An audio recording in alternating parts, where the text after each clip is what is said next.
Hello artists, I am going to show you how to make a texture hunt rubbing. Now if you're in first grade, we did this already this year in my classroom, but I think a few of you, some of the classes didn't get to do it, so I'm still going to show you here how to do it. And try and think of the different textures that you talked about last week and how you can incorporate those into your work. So I've got a piece of paper here that's ready to go.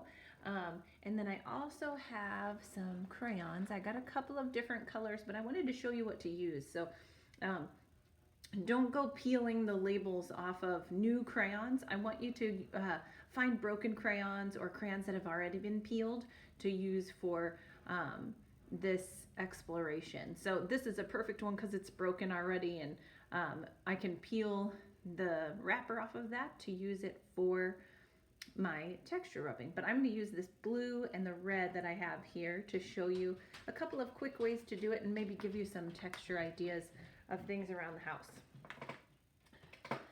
So remember that I told you you need to hold the crayon on its side like this. You're going to rub back and forth on your paper. You can do a test rubbing on a flat surface. This will give you your smooth texture, and you're just going to go hold your paper down and back and forth. You can see I have a little bit of texture on my drawing board here.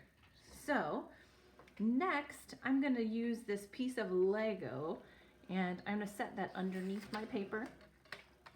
I'm going to put it all the way over in the corner. I'm going to hold it down, and using the side again of my crayon, I'm going to rub so that we can see the tops of those Lego bricks. Now I can use the whole thing or just part of it.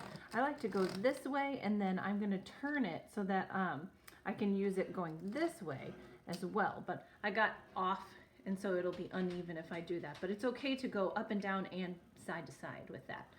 Now I'm going to move on to another texture that I found.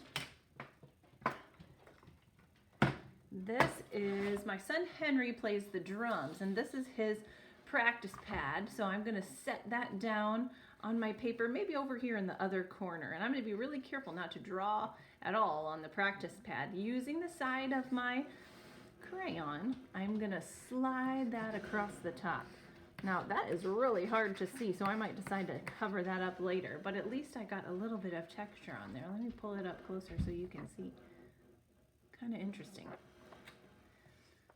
I also found down in my basement this piece of